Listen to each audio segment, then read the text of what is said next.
We have invited our special influencer, Enoch Uwizeye Kagarara. Actually, mu Kinyarwanda iyo umuntu yigiraga Kagarara byabaga ari ikintu kibi cyane, ariko Kagarara yahejeje icyubahiro izina Kagarara.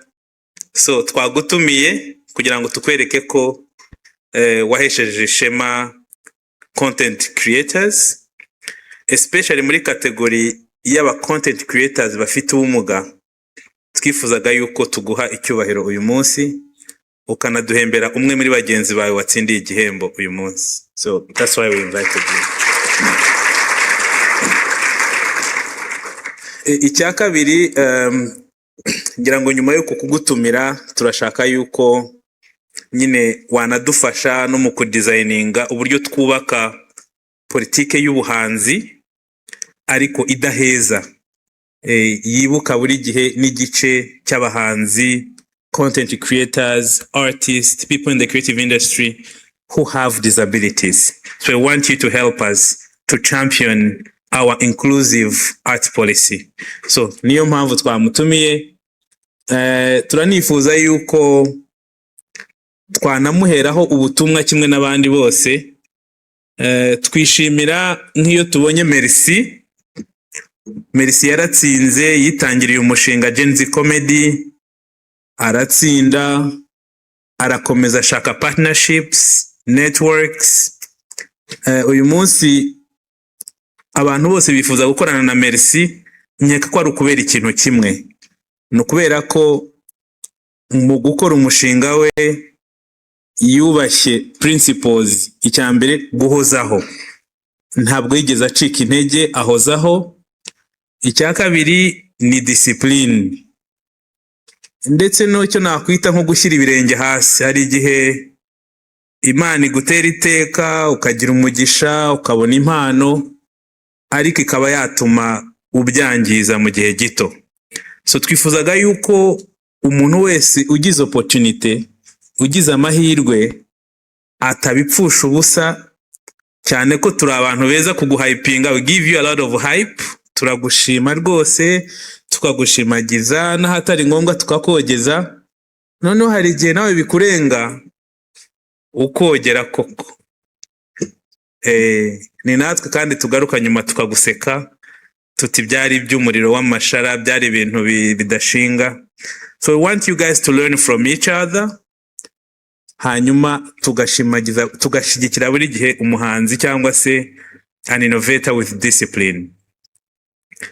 N'aba Merci bose baracyari young generation, baracyakura, ntabwo wavuga ko hari aho uragera, ariko abakiza batoya, the Kagararas, the Rumagana barimo kubaka ibindi bintu. Twifuza yuko mwaba nibura inyenyeri itazima.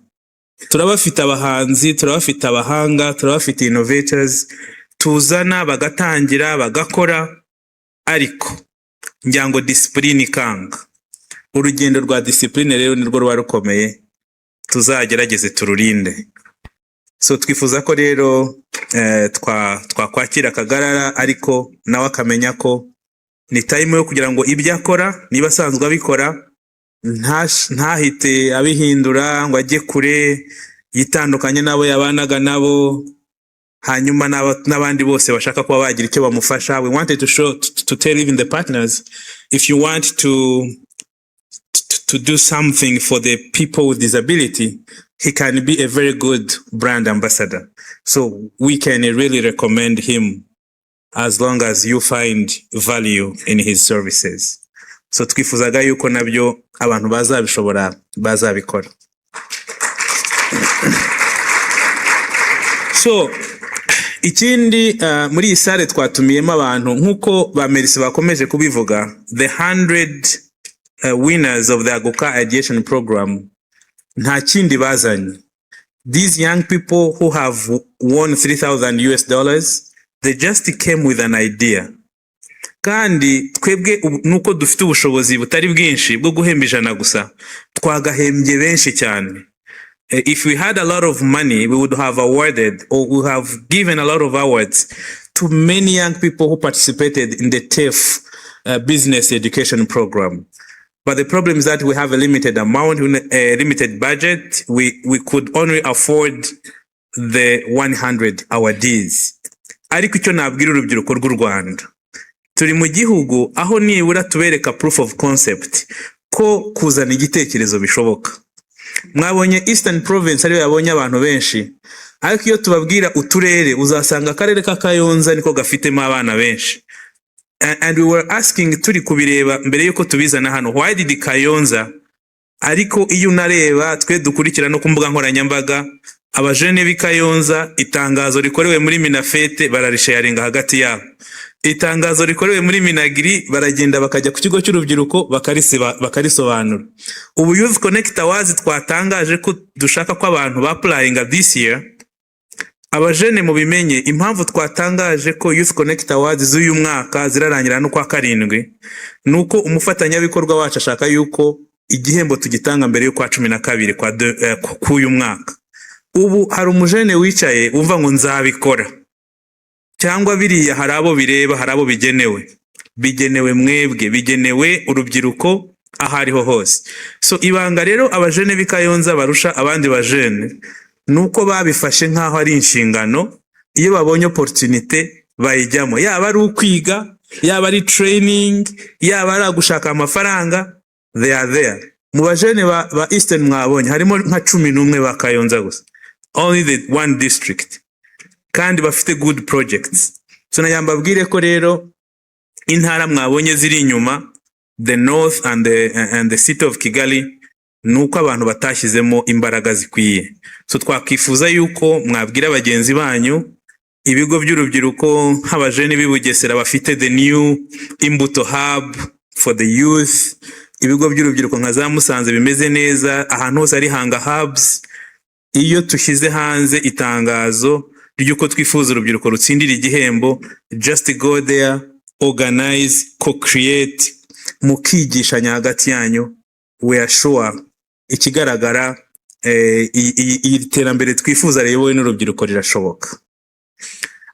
Ku kijyanye na Youth Connect Awards, Youth Connect Awards mwabonye ko igihembo gikuru cyari miliyoni 25 last year. Uyu munsi twagihanantuye tukigira miliyoni 15, nukubera ko twifuzaga ko hahembwa benshi. So buriya twayagabanyije benshi mu bantu bahembwe, kandi muzi ko uyu mwaka nibura abajene 270 kuri buri karere, buri umwe twamuhaye miliyoni.